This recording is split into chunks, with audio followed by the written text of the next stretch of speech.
Josemi, una pregunta. Estamos ahora en Madrid planteándonos intentar hacer big el... Perdón. ¿Ya? Sí, estamos intentando ahora en Madrid, bueno, nos estamos planteando el hacer las escolanías patrimonio inmaterial. Entonces, las que hemos hablado y los contactos que tenemos, pues yo pregunté que por qué no había en los grupos actuales de escolanías, por qué no estaban niños y niñas. La explicación que me han dado es porque empastamos las voces diferentes y que por eso están separadas. Te doy la pregunta. Yo creo que eso tiene que ver más con el patriarcado que con la fisiología. Es cierto que los niños cambiamos la voz dentro del proceso de adultez y las niñas no. Es decir, nosotros se nos engravece una octava. Ya está.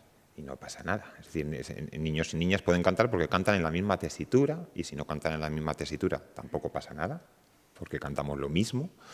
Entonces yo creo que eso tiene que ver más con tradiciones y con el modo de organización, en este caso de escolanías y tal, que no por un tema precisamente de cambio de voz, porque cuando somos niños y niñas tenemos el mismo registro, la misma tesitura musical, ¿no?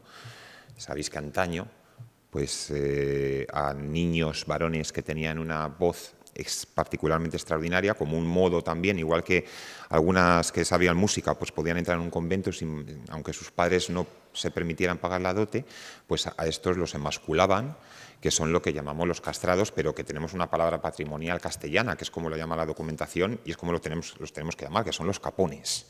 Entonces, ser un capón, lo que te permitía era, pues desde luego, vivir durante el resto de tu vida con una voz que no te había cambiado, con esa tesitura. Niños y niñas, para mí no tiene ningún sentido. Así que presionad. Mi pregunta es para ti y me gustaría que nos pudieras explicar un poquito más las visitas, estas visitas que hacían los visitadores a las monjas santiaguistas. Si nos puedes explicar un poquito más este cuestionario o en qué incidían, cuáles eran, digamos, los motivos de visita o cuáles eran las preguntas sobre las cuales los visitadores estaban más preocupados en que las monjas estuvieran cumpliendo con las constituciones.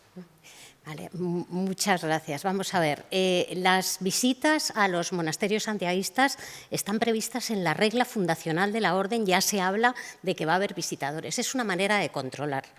Y realmente, claro, los monasterios estaban pues como dispersos y la cabeza central de la orden, los órganos de gobierno, pues no estaban cerca de todos los monasterios. Entonces, a través de los visitadores, lo que se buscaba era saber qué estaba pasando en cada uno de los monasterios, no tanto en el interior del monasterio, antes del momento preciso del siglo XV, que es donde Santa Eufemia tiene visitas conservadas, sino también y sobre todo para estudiar las fuentes de financiación del monasterio y de todo su entorno y de todo su dominio, ¿no? En base a la explotación agrícola, agropecuaria y a todo ese tipo de cosas que muchas veces además estaban intervenidas directamente por la orden militar, como por ejemplo los movimientos trashumantes, que con intitulaciones monásticas al final el grueso del negocio era el grueso del beneficio se lo llevaban el órgano de gobierno de la orden militar y no los propios monasterios. Dicho esto, conservamos de Santa Eufemia visitas a partir del siglo XV, de finales del siglo XV. Hay otros monasterios santiaguistas, como Santi Spíritus de Salamanca, que su archivo no se perdió y entonces tiene visitas conservadas desde antes, desde 40 años antes, pero no sabemos que existieron, pero no hemos conservado ninguna visita anterior a esas fechas. La estructura de una visita cualquiera de las que yo he consultado en Santa Eufemia, pues primero llegan los visitadores y les dan la lista de todas las freilas que hay allí y la comendadora se los lleva de la mano a recorrer el monasterio. Por hacer un símil actual, es como si cogieran un iPad y empezaran pim, pim, pim, pim, pim, pim, pim, empiezan por la iglesia, pasan por todos los recintos que hemos descrito aquí antes. Y los visitadores van apuntando, el escribano que va con el visitador van tomando nota de todo eso. Posteriormente están las cuentas. Entonces, los ingresos, los gastos, todo ese tipo de cosas se relacionan a veces los vasallos que hay en cada zona de manera bastante detallada. Y en la visita, precisamente en la visita de 1494, porque en las otras las preguntas a las freilas se hacen de forma global y se recogen las respuestas de forma global, en esta el cuestionario es freila por freila. Entonces, a cada una le preguntan, ¿y cómo se porta la comendadora? ¿Es buena cristiana? ¿Se levanta maitines? ¿Os cuida? ¿Os da bien el pan? Algunas dicen, no, pues decían, esta nos da muy bien el pan, pero la anterior nos daba el pan poco cocido y el vino guau, cosas de ese tipo, ¿no? ¿Y duermen bien en el dormitorio común? Pues que hace tanto frío que dormimos, pues hay que dormir de 2 en 2 y una anciana con una joven. Son pequeños detalles, pero que sí te hacen percibir lo que podía ser el día a día en una institución de ese tipo. Y una copia de ese documento se quedaba en el convento y otra se la llevaban los visitadores para entregar al maestre. Vale. A ti. Muchas gracias. A colación de la pregunta, me gustaría preguntar a la doctora Ferrer Vidal sobre la Orden de Santiago siendo tan importante para la política también española de la edad moderna. ¿Somos conscientes de que tenemos definido un mapa, una cartografía de los monasterios santiaguistas en el medievo y en la edad moderna? ¿Sabemos realmente de cuántos conventos estamos hablando? Creo que sí. De fundación medieval hay exactamente 7 conventos santiaguistas femeninos. ¿Estamos hablando de femeninos o de todos? Vale, bueno, empezamos por los de mujeres, que estamos en un entorno de mujeres, ¿no? Conventos femeninos fundados en la Edad Media. Hay representación en todos los reinos. Hay 2 conventos santiaguistas femeninos en el Reino de Aragón. Uno es San Pedro de la Piedra, en Lérida, otro San Vicente de Junqueras, Santa María de Junqueras después en Barcelona, que acaban integrándose en uno solo.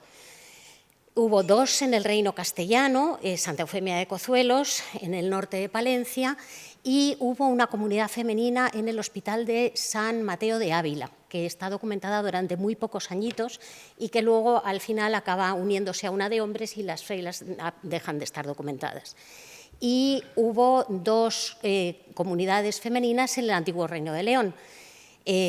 Una comunidad femenina en la encomienda de Destriana, cerca de Astorga, y quizá el más importante es la fundación más tardía, Santi Spiritus, en la Puebla de este mismo nombre, en la ciudad de Salamanca. Y en Lisboa se fundó también durante la Edad Media, en 1230, creo recordar, el convento de Santos. En cuanto a los hombres, bueno, siguiendo con mujeres, ya en la Edad Moderna, de fundación posterior, está Santa Cruz de Valladolid, de donde vienen las monjas, las freilas que fundan o que habitan una fundación anterior en Madrid, que es la de las comendadoras actuales.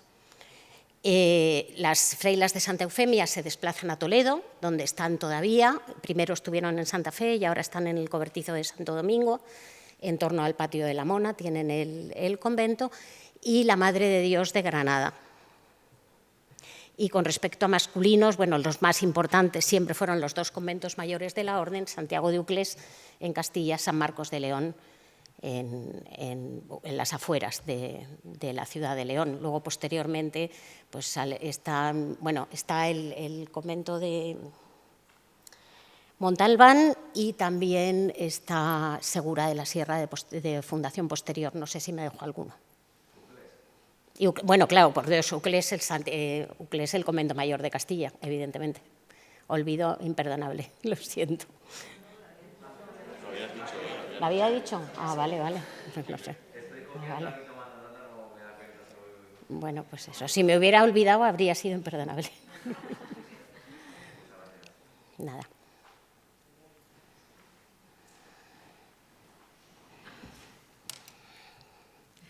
Bueno, en primer lugar, daros las gracias a los 3 porque, bueno, habéis ilustrado tantísimo que la verdad es una pena que las comunicaciones sean tan breves porque bueno, es para muchas jornadas con cada uno de vosotros, ¿no? Al profesor Lorenzo, muchísimas gracias por esa nota feminista de visibilizar a las mujeres, por esa reflexión de que en cuanto una profesión se feminiza, se devalúa. Es desde Eva hasta nuestros días. Entonces, muchísimas gracias por esa reflexión. Yo quería, al hilo de lo que se ha hablado, ¿no?, de la vida conventual, se ha hablado que bueno, el centro es el coro, ¿no?, el epicentro, habéis dicho literalmente. ¿Qué pasa con el scriptorium? ¿No hay scriptorium en los conventos femeninos? Porque, vamos, como eje vertebrador y aglutinador de la cultura, ¿no?, a lo largo de toda la Edad Media, no sé si había scriptorium. Perdonad mi ignorancia, pero tengo mucha curiosidad por saberlo. Muchas gracias. Yo contesto. Pues bueno, yo no soy especialista en esto, pero se dice que en las huelgas y en San Andrés sí que había. De hecho, bueno, yo he encontrado muchas referencias porque al hilo de mi tesis doctoral he ido documentando todos los oficios, especialmente me centraba en aquellos que utilizaban el agua, ¿no? Pero muchas veces me encontraba, ya no sé si esto se puede incluir en un scriptorium, pero con escribanos propios de la comunidad o escribanos incluso propios de las abadesas que trabajaban específicamente para ellas. En mi caso, yo puedo añadir que en el caso de los monasterios femeninos de la Orden Militar de Santiago, las freilas apenas hacían ningún tipo de trabajo, ni manual ni intelectual, y por lo menos en Santa Eufemia no hay documentado un escritorio. Lo que no quiere decir que no hubiera un escribano contratado de forma permanente por el monasterio para realizar todas las tareas que requirieran escribir, que por otro lado hay parte de la comunidad que sabe escribir y el resto de la comunidad que no, lo que no impide ser una buena freila santiaguista según los visitadores. Lo importante es saber leer, en Santa Eufemia, saber leer y saber cantar, pero no, saber escribir no es tan importante en el contexto específico de este monasterio santiaguista palentino. Y sí que hubo escriptoria en monasterios femeninos, claro que los hubo. Lo que pasa es que de muchos códices, casi te iba a decir que de la mayor parte de ellos, los que están fuera de sus casas de origen, que son la mayoría, pues tampoco tenemos los datos de quién los hizo. Sí que tenemos datos un poquito posteriores de monasterios masculinos que piden a tal scriptorium femenino porque esas monjas son especialmente delicadas. Volvemos nuevamente a un continuum, ¿no?, a la hora de aquellas labores que requieren mucha dedicación, mucha paciencia, etcétera, y particularmente cuando, por ejemplo, ya con el mundo del impreso en el siglo XVI, los códices ya quedan como, el códice no desaparece, pero queda como un objeto de lujo, auténtico lujo. Entonces, quien ya tenía capacidad de pagar un códice totalmente iluminado y tal, muchas de esos sí que son códices que provienen de escriptoria femeninos, ¿no? Y tenemos también otro tipo de indicios, pero esto ya son indicios para sospechar cuando un códice ha pertenecido a un monasterio femenino y posiblemente también haya sido hecho por monjas, ¿no? Por ejemplo, algunas de las cosas que hemos visto muy atropelladamente al final, cuando aparecen mujeres representadas, evidentemente, cuando hay un contenido mariológico mayor de lo normal o una relación de santas a la que se le dedican, bueno, pues diferentes oficios, etcétera, cuando hay determinadas rúbricas, las rúbricas en vernáculo. Es decir, ahí ya la hermenéutica y la hermenéutica feminista ha ido avanzando bastante también en este sentido. Sí, en general, no obstante, no sé si estáis de acuerdo conmigo, hay como unos patrones de relación con el escrito no tan potentes. Es decir, si nos vamos al y también dependen del tiempo, ¿no? Desde esa Ende, la que hace la miniatura del Beato de Girona, sabemos que había que se especializaban como copistas muchas monjas en los scriptorium medievales, sobre todo alto medievales, ¿verdad? Y ya el mundo de las ciudades y del monacato cisterciense, ¿no? Es otro mundo. Y luego yo creo que en época moderna habría un ciclo distinto, con eso que han llamado la revolución teresiana, que introduce la escritura en los monasterios, generando campos muy variados de escritura, desde las cuentas de conciencia, la autobiografía, el libro de revelaciones para dar cuenta de cuáles son tus visiones al confesor. Y yo creo que en ese contexto de proliferación de lo escrito y de la cultura escrita es posible que emerjan ahí pues, más monjas que hacen la historia de su santa, la historia de su fundadora, que generan ahí unos, digamos, géneros de literatura más específicos, pero en época medieval sería más excepcional a mi modo de ver.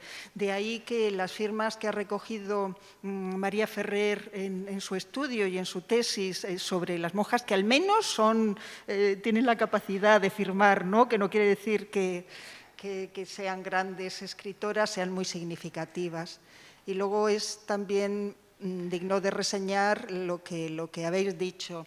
En el sistema cultural se prioriza la lectura para ser recepcionaria, ser capaz de leer y hacer la liturgia, pero la escritura es sistemático desde los tiempos del mundo antiguo, que es una habilidad mucho más vedada. De ahí que hubiera monjas especializadas en escribir y que hacían la tarea de escribanía del propio convento, escribiendo cartas, etcétera, etcétera, y otros documentos para su comunidad, ¿no? Eso de las comunidades textuales de las que hablaba Josemi.